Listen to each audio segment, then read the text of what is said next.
You ask Tiger to solve. This deals with linear equations with one unknown.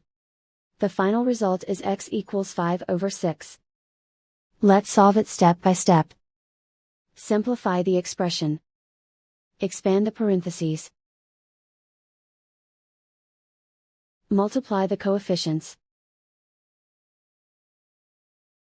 Simplify the arithmetic. Group all constants on the right side of the equation. Subtract 15 from both sides. Simplify the arithmetic.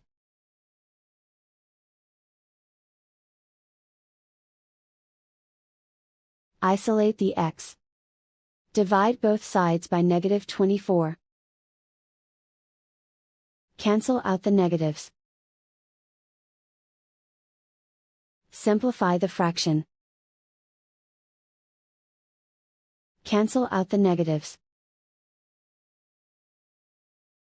Find the greatest common factor of the numerator and denominator. Factor out and cancel the greatest common factor. And so the final result is x equals 5/6.